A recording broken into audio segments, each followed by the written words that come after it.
पाटिल साहब, मुंबई छोड़कर उत्तर प्रदेश आए हैं, इतनी बड़ी सभा हुई है, वो भी योगी के गढ़ में, जहाँ पर जो जिनको कहा जाता है कि वो हिंदू राष्ट्र के द्योतक हैं, कैसे टक्कर दे पा रहे हैं? देखिए, मैं उत्तर प्रदेश में, हाँ, सर्वप्रथम नमो बुद्धाय, जय भीम जी। मैं चंद्रबुद्धि पाटिल, राष्ट्रीय अध्यक्ष दी बुद्धि सोसाइटी ऑफ इंडिया। आपने जैसा कहा कि मुंबई छोड़कर आप उत्तर प्रदेश में आए, तो ये उत्तर प्रदेश में पहली बार नहीं है जी। ये मैं 6वीं बार आया हूँ। और आपने जैसा वो योगी जी की बात की कि उनका एरिया है और वहाँ पर आपने किया है। देखिए, हिंदू, वो तो उनका नारा है कि हिंदू राष्ट्र, लेकिन वो कभी भी यानी वो ख्वाब में भी नहीं सोच सकते कि वो हिंदू राष्ट्र बना सकते हैं। मेरा सवाल इतना था कि पूरे देश में जिस तरीके से उत्तर प्रदेश सरकार काम कर रही है या सेंटर की बीजेपी सरकार जिस राज्य में है वो काम कर रही है, कहीं ना कहीं बहुजनों को दबाने का काम चल रहा है। अभी 4 तारीख को गोरखपुर में 50,000 बौद्ध समाज के लोग एकत्र हुए, आज भी लगभग 10,000 के करीब इकट्ठा हुए। मैं वही पूछ रहा हूँ कि क्या डर नहीं लगता योगी जी से? बुलडोजर चला देंगे घर पे आपके? महाराष्ट्र में आके तो बुलडोजर नहीं चला सकते। यूपी वालों पे रहम खाओ, इनके पे चला देंगे? नहीं, उनके इसमें भी उन्होंने क्या गलत किया उन्होंने जी भाई। हम जो है, जब भगवान बुद्ध हिंदू राष्ट्र में रोड अटका रहे हो आप। भगवान बुद्ध ने जो समानता का, बंधुता का, जी, जो मैत्री का जो संदेश दिया, करुणा का संदेश दिया, उसी को तो ये भारतीय बौद्ध लोगों के बीच में यानी प्रचार प्रसार कर रही है ना। जी, किसी धर्म के विरुद्ध तो हमने नहीं बोला। हमने बोला क्या? यहाँ पर किसी धर्म के विरुद्ध में हम कोई बात नहीं करते, हम तो अपनी बात करते हैं। एक मंत्री को दिल्ली में कुर्सी छोड़नी पड़ गई इसी धर्म की बात करने पर।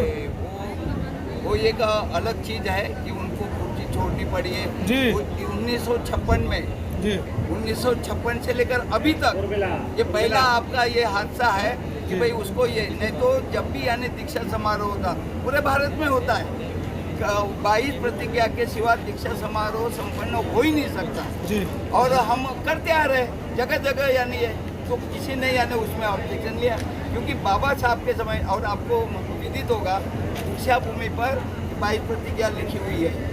वहाँ पर प्राइम मिनिस्टर से लेकर जितने भी RSS के लोग हैं वो सब दीक्षा भूमि पे कभी भेंट देने जाते हैं, वहाँ पर वो देखते हैं, किसी का विरोध नहीं है जी। अब यहाँ पे दिल्ली में क्यों विरोध हुआ, कैसा हुआ, वो तो वही जाने हैं। लेकिन आज भी यहाँ पर भी हमारा दीक्षा समारोह होता है। हमने तो मध्य प्रदेश में जब मैं रहता था, बीजेपी की शासन थी, वहाँ पर 50,000 लोगों को हमने दीक्षित किया था, तो वहाँ पे किसी ने ऑब्जेक्शन नहीं लिया। तो ये कोई बात नहीं है, क्योंकि मैंने बोला ना कि ये बाबा साहब ने दिया हुआ ये 22 प्रतिज्ञा है और वो बाबा साहब का आदेश है, और जो अम्बेडकर अनुयायी है, बौद्ध अनुयायी है, उनको आदेश का पालन करना है। हम पालन कर रहे हैं, हम कौन सी नई बात कर रहे हैं, जो बाबा साहब ने बोला वही बात कर रहे हैं जी। समझ रहे हैं ना हमको भाई, और उसमें किसी को बंधन नहीं है, हम किसी को प्रेरित नहीं कर रहे। हम वहाँ पे क्या है प्रतिज्ञा, मैं यानी मेरे लिए है जी, स्वयं के लिए जो उपस्थित है वो प्रतिज्ञा कर रहा है, किसी दूसरे के लिए थोड़े बोल रहे हैं कि आप आओ और ये करो कर। जिनको लगता है कि ये अच्छे विचार है, उन्नति के तरफ जाने वाले विचार है, तो उसमें वो आते हैं, बौद्ध धर्म स्वीकार करते हैं। इधर उत्तर प्रदेश के लोगों में कुछ भ्रम की स्थिति थी कि भारतीय बौद्ध महासभा के बहुत सारे राष्ट्रीय अध्यक्ष हैं। अभी आपने अपनी चर्चा में भी कहा, जो आपने अपना वक्तव्य रखा, कि हमने लोगों को कुछ को मिला लिया है, कुछ रह गए हैं, तो क्या मामला वो कुछ दर्शकों को बताएं। जैसे राजनीति रिपब्लिकन पार्टी, वो भी बाबा साहब ने उनके कंसेप्ट था, पहले शेड्यूल का फेडरेशन, बाद में रिपब्लिकन पार्टी का आप तो हालचाल देख ही रहे हैं जी। दूसरा हमारे समता सैनिक दल 1927 से बनी थी, बाबा साहब ने फाउंडर है, तो उनके भी कितने गुट हैं वो भी आप जानते हैं। वैसे ही यानी बुद्धिस्ट सोसाइटी के यानी सभी गुटों में कहीं पर भी जाओ आप किस गुट के, ये जो बात मैं सुनता था बड़ा दुख होता था। हम भी सुनते हैं, हमें भी दुख होता है। हाँ, दुख होता था ना, तो इसलिए हमने सर्वप्रथम मीरा ताई जी को यानी भीमराव अंबेडकर जी को साथ मिलाया। 2021 में पहली जो सभा हमारी 17 अक्टूबर 2021 को मेरठ के भूमि पे, और पहली बार हम दोनों एक मंच पे आए। उसके पर हम पूरा वो मेरे घर पर आए, उन्होंने बोला कि आपकी अध्यक्षता में हम काम करने के लिए तैयार हैं। देखिए, हम 35 साल लग गए इस बात को करने में। 34 साल वो हाई कोर्ट और सुप्रीम कोर्ट का निर्णय नहीं आया तब तक यानी उन्होंने माना ही नहीं, वो तो मान ही नहीं रहे थे ना। उनका क्या था, सक्सेशन, उत्तराधिकारी। तो बाबा साहब ने कोई परिवार के लिए तो संस्था नहीं बनाई, जी समझ रहे ना बाबा। और हाईकोर्ट का क्या है मालूम है, वो रिमार्क बाबा साहब को सिर्फ परिवार के इसमें सीमित करना ये गलत है। बाबा साहब का परिवार ये करोड़ों है उनकी जनता। वो हाईकोर्ट के जज ने भी लिखा है। चलिए, कुछ लोग जुड़े हैं, कुछ और आगे जुड़ेंगे।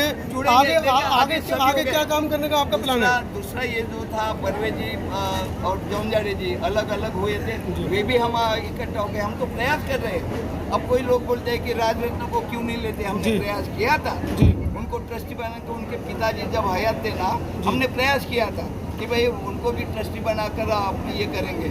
अब लेकिन वो नहीं माने, वो बोले कि 7 में से 4 ट्रस्टी हमको चाहिए। अरे तुम्हारा कोई बुद्धिस्ट सोसाइटी में योगदान नहीं, तुम तो बामसे में वो तो कह रहे मैं राष्ट्रीय अध्यक्ष हूँ। सिर्फ आप ये बताइए, जापान जा रहे हैं भारतीय बौद्ध महासभा के नाम पे, कोलंबिया जा रहे हैं, कंबोडिया जा रहे हैं। प्रचार मतलब वो कर रहे हैं जी।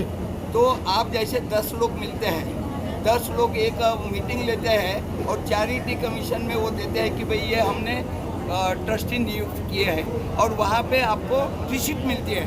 आप कोई भी ऑफिस में जाते तो आप एप्लीकेशन देते तो रिसीट मिलती है ना, वैसी रिसीट उसको चैरिटी कमीशन में मिले, उसके बाद में कुछ भी नहीं है, यानी सिर्फ कागज पे उनके पास। अगर बोलिए कि अगर आप अध्यक्ष है, राष्ट्रीय अध्यक्ष है या ट्रस्टी चेयरमैन है, तो उनका कोई तो होना चाहिए, क्योंकि ये बॉम्बे पब्लिक ट्रस्ट एक्ट 1950 के तहत चैरिटी कमिश्नर के अंतर्गत आती है, और उनके यानी जो अनुमति के सिवा कोई ये नहीं कर सकता। तो ये जो है, अब वो स्वयं कुछ भी बोले, बाबा साहब का पंतु करके अम्बेडकर नाम है। पहले तो वो भारत मुक्ति मोर्चा में 2014 में भी इलेक्शन लड़ा वामन मेश्राम जी के साथ, और एकदम आके बुद्धिस्ट सोसाइटी में वो कहेगा भाई लाइट छोड़ दो इधर से भाई, बुद्धिस्ट सोसाइटी का मैं राष्ट्रीय अध्यक्ष हूँ, हाँ ट्रस्टी चेयरमैन हो, तो कैसे मानेंगे भाई? 6 में से उनके घर के 3 लोग हैं। अरे यार इधर काम क्या करते हैं? हाँ, बैठ जाइए आप। उनके घर के क्या ट्रस्टी के उसमें जो चेन रिपोर्ट दिया ना, उसमें 3 है। एक राजरत्न, उनका भाई वो कौन था, संदेश आम्बेडकर, और उसकी माता अशोक आम्बेडकर जी का निधन हुआ ना, तो उसकी माता मतलब अश्विनी, पूरा पारिवारिक मामला है के मतलब 3 लोग। तो ये क्या ऑल इंडिया की संस्था हो सकती है? जबकि बाबा साहब तो परिवारवाद का विरोध कर रहे थे। तो वही तो मैं कह रहा हूँ ना, तो ये कोई परिवार की तो संस्था है नहीं ना। परिवार के बोल के तो ये 34 साल कोर्ट कचहरी में रहे। जब हाई कोर्ट, सुप्रीम कोर्ट ने माना कि भाई परिवार की ये संस्था नहीं है, जनता की है, तो ये परिवार लेके क्यों बैठ रहे हैं? अब वो लोग भी है, अम्बेडकर नाम उनके पीछे दिखता है और कोई पूछता नहीं। ठीक है, बहुत बड़ी चर्चा है, घंटों लग जाएंगे आपसे बातें करने में। हम चाहते हैं कि पटेल साहब, साहब, सतीश जी, आप उत्तर प्रदेश अध्यक्ष हैं, और मेरे को सुनने में आया कि भीड़ दुगनी आने वाली थी। कुछ लोगों ने ऐसा प्लान बनाया कि आपका कार्यक्रम सफल ना हो, ऐसा भी कुछ व्हाट्सएप पे चल रहा था, उस पर क्या कहना चाहेंगे? अभी जो दूसरी मानसिकता का लोग है जी, वो अपना प्रचार कर रहे थे, तेज बोले थे। माइक इधर दे दीजिए, माइक निकाल के इधर दे दो। अरे उनका माला पहन रही है, माला पहन। इतना प्रयास किया। एक मिनट, महासभा के लोग ही ऐसा षड्यंत्र रच रहे हैं कि लोग भारतीय बौद्ध महासभा की सभाओं में न जा पाए। नहीं, वो निष्कासित माननीय राष्ट्रीय अध्यक्ष के द्वारा जी जो प्रचारित कर रहे हैं वो निष्कासित हो चुके हैं, जी, और फिर संस्था के कुछ लोगों द्वारा वो बनाए जा चुके हैं। उत्तर प्रदेश के 4 भाग बांट दिया गया, तो जबकि एथेंटिक नहीं है। अभी 10 दिन पहले राष्ट्रीय अध्यक्ष का पत्र मेरे पास आया, उसमें प्रदेश अध्यक्ष में मेरा नाम है, सूची आई है बकायदे स्टेटों की, उसमें भी मेरा नाम है, पूरे भारत के। उसके साथ कर रहे हैं कि भीड़ कम हो, फिर भी आप देखेंगे कि जो मेरा टारगेट था, जो कि ठीक भीड़ था, मेहनत तो सफल हुई है, दिख रही है वो। भाई जितनी चेयर थी उतनी तो भर गई ना, ज़्यादा भर गई खाली। हाँ, तो फिर जगह नहीं था, लोग इधर सर ये धम्म सम्मेलन है, हाँ, और ये सोसाइटी के नाम पे जो मतभेद है उसका क्या इफेक्ट जाएगा जनता पे? नहीं जाएगा। देखिए, जो लोग भ्रम धम्म की फैला बातें हो रही हैं, नहीं, जो लोग आपसी मतभेद है। जो लोग भ्रम फैला रहे हैं जगह जगह, समझ रहे ना कि भाई ये कूट वो कूट, ये जो बात कर रहे हैं, तो उसकी वास्तविकता के लिए तो हम लोग आए, हमने अपनी स्थिति बताई कि कि चैरिटी में क्या चल रहा है, क्या आज की वर्तमान स्थिति में कौन लीगल है। अब आप ये मतलब सर कहेंगे ये आप पर्सनल फायदे के लिए यहाँ पे कर रहे हैं हम ना पर्सनल बताने- नहीं, उसमें मुझे क्या फायदा है? इसको जस्टिफाई कर रहे हैं ना सर आप। नहीं हम लोग यहाँ क्यों आए? नहीं, मुझे क्या फायदा है कि भाई ये करने का। हम ये कह रहे हैं कि जब मैंने भीमराव अम्बेडकर रुक को जाइए, ट्रस्टी बनाया, प्रेस अब कॉन्फ्रेंस उनके हो रहा लोग सर। बोलते हैं कि ये फर्जी यानी राष्ट्रीय अध्यक्ष है। अगर मैं फर्जी हूँ तो मेरी जो नियुक्ति है वो भी फर्जी हो जाएगी, तो भीमराव अम्बेडकर कहाँ से ट्रस्टी हो जाएगा? ये जो अगर नियम की बात अगर करें तो आज तो उन्होंने मेरा नाम नहीं लिखना चाहिए राष्ट्रीय अध्यक्ष के। वो राष्ट्रीय अध्यक्ष करके मेरा नाम भी लिखते हैं और इधर बोलते हैं कि भाई ये यानी राष्ट्रीय अध्यक्ष नहीं है, विरोध कर रहे। अब ये सोच तो उनकी है। देखिए जितने व्यक्ति है उतनी सोच अलग अलग है, जिनको विरोध करना है और उनको हमने निष्कासित किया है। अब वो जो भी बकवास करे वो कोई ये नहीं। और उन्होंने जो अपील किया है लोगों को नहीं आने की, तो क्या असर हुआ? असर हुआ क्या? लोग तो आए हैं, भाई जो मानेंगे वो तो आएंगे।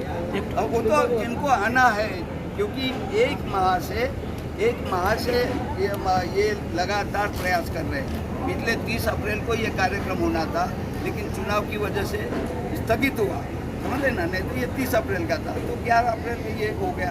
तो उन्होंने अभी ये 4 तारीख को जो कार्यक्रम हुआ, आप बोलते हैं कि 50,000 थे, ठीक है, लेकिन वो बुद्धिस्ट सोसाइटी का कार्यक्रम नहीं था। बुद्धिस्ट सोसाइटी का वो सार्वजनिक कार्यक्रम था। आज के इस कार्यक्रम से क्या संदेश देने में कामयाब हुए हैं? बिल्कुल, क्या बिल्कुल हो गए। सभी भारतीय बौद्ध महासभा, चाहे वो दिल्ली प्रदेश की रजिस्टर्ड हो, अलीगढ़ की रजिस्टर्ड हो, आगरा की रजिस्टर्ड हो, उत्तर प्रदेश की रजिस्टर्ड हो, राजस्थान की रजिस्टर्ड हो, अब तो हरियाणा में भी रजिस्टर्ड हो गई है, क्या इन सबको एक छाते के नीचे ला पाने में कामयाब हो पाएंगे? देखिए वो जो दिल्ली के जो लोग हैं, मैं जी। जब भी जाता हूँ उनसे चर्चा होती है। और आपको एक बात बताऊँ कि जब हमारी जो चैरिटी ने मतलब ट्रस्टियों को मान्यता दी थी 24 जुलाई 1981, तो श्रीमती मीराबाई अम्बेडकर जी ने भारतीय बौद्ध महासभा के नाम से अलग से रजिस्टर किया था, जी, जिसका रजिस्टर नंबर 726 था, ठीक है ना। फिर ट्रस्टियों ने विरोध किया चैरिटी के बाद, और चैरिटी ने वो जो रजिस्टर नंबर था वो जब्त किया। जी, क्यों जब्त किया? उनका ये था कि दी बुद्धिस्ट सोसाइटी ऑफ इंडिया जो बाबा साहब का है वो अंग्रेजी में बोला जी। है, उसका हिंदी और मराठी जो अनुवाद है वो भारतीय बौद्ध महासभा है। जहाँ वो आप देखेंगे भारतीय बौद्ध महासभा है, बुद्धिस्ट सोसाइटी के नाम से, यानी ये जो पोस्टर वगैरह ऐसे नहीं रहते। भाई देहात में कहाँ पे अंग्रेजी में आएंगे? भारतीय बौद्ध महासभा तो ये एक ही है, और वो जब्त हो गई थी। तो इसी तरह कोई भी, चाहे उत्तर प्रदेश लिखे या दिल्ली प्रदेश लिखे, जो आप जो है ना अध्यक्ष क्या बने हुए हैं, जी। उनसे भी मैंने बोला कि भाई अभी तो हम सबको मिलाने की बात कर रहे हैं। मजाक से कैसे करते हो? सबको मिलाने की बात कर रहे हैं। अगर आप उससे यानी अलग मत रखते हैं तो आज ना कल आप आपके विरोध में मतलब कानूनी कार्रवाई कर सकते हैं, क्योंकि भारतीय बौद्ध महासभा के नाम से कहीं पर भी पूरे भारत में रजिस्टर नहीं हो सकता। वो तो चला रहे, समझ रहे ना। तो हम चाहते हैं कि सम विचार से आपसे बैठकर अगर ये चर्चा होती है और सब मिलते हैं, ठीक है ना। उनको जो पद चाहिए राष्ट्रीय अध्यक्ष, और हम तो जिंदगी भर थोड़े रहेंगे, आज रहेंगे कल दूसरा बनेगा, दूसरा ट्रस्टी चेयरमैन बनेगा। ये तो परिवर्तन है, तो संविधान है, वो तो संविधान है। अभी हमने ट्रस्टी चेयरमैन का 2 साल का कार्यकाल रखा है, 2 साल में कई ये हो जाते हैं। अभी हमने 7 की जगह 17 ट्रस्टी बनाए हुए हैं, और स्कीम भी बदलाई है काफ़ी। अभी ये 17 तारीख को हमारी ट्रस्टी की बैठक है नागपुर में, उसमें काफ़ी बहुत सारी चीज़ें जो है सामने आएगी, और नई तरीके से हमने ये स्कीम पास करवाई है, और उसी के अनुसार यानी सबको काम करना ही चाहिए, यानी बंधनकारक है ये। चलिए, धन्यवाद। Thank you, sir. भाई, जितने पत्रकार बहुत बहुत धन्यवाद। एक मिनट बस, जितने पत्रकार गोरखपुर के हैं सर, आज यहीं पे रुके हुए हैं, तो आप व्यक्तिगत रूप से एक अपना बाइट ले सकते हैं, ठीक है? उसके लिए बचा के रखिए। आज यहीं पे रुकना है, आज रात में यहीं पे आप व्यक्तिगत रूप से Buddhism and Hinduism, and why people adapt Buddhism? In what word is it? Single word, देखिए single sentence है। बौद्ध धर्म बहुत लंबा मत कीजिए। बौद्ध धर्म में समानता की बात होती है, भाईचारे की, बंधुत्व की बात होती है। और हिंदू धर्म जो है वो 4 वर्ण व्यवस्था में अब ये है। अगर वर्ण व्यवस्था है तो हिंदू धर्म है, अगर वर्ण व्यवस्था खत्म होगी तो फिर उसमें कोई फर्क ही नहीं रहेगा।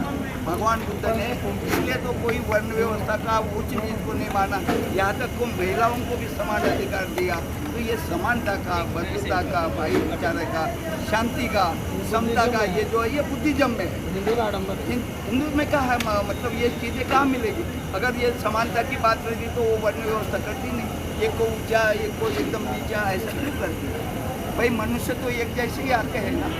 और अपने कर्तृत्व से भगवान बुद्ध ने कहा पंडित जो विद्वान होता है वो पंडित है, ये तो जन्म से ही पंडित। उनके घर में अनपढ़ भी रहा, मैं बैंक में नौकरी करता था। एक जो पंडित है यानी मिश्रा, समझ रहे ना, मिश्रा, वो सफाई करके वो कार्यक्रम ये नौकरी पे लगा, झाड़ू मारता था। लेकिन लोग जो है जाति की वजह से हमके नमस्ते पंडित जी और पायला को पंडित जी बोलते थे, समझ रहे ना। तो अब ये बताइए हम यानी कि बड़ी मेहनत से हम जैसे अपने अच्छे पोस्ट पे रहे। मतलब सर हिंदुज़म कम्युनिज्म फैलाता है और बुद्धिज्म सेकुलरिज्म फैलाता है, दैट्स आंसर ना, यही करना चाह रहे हैं। नहीं, हिंदुज़म जो है नहीं हिंदुज़म जो है ना असमानता की नहीं असमानता की बात करता है, बस वही गैर बराबरी की बात करता है। वही सर, वही बस ठीक है, धन्यवाद।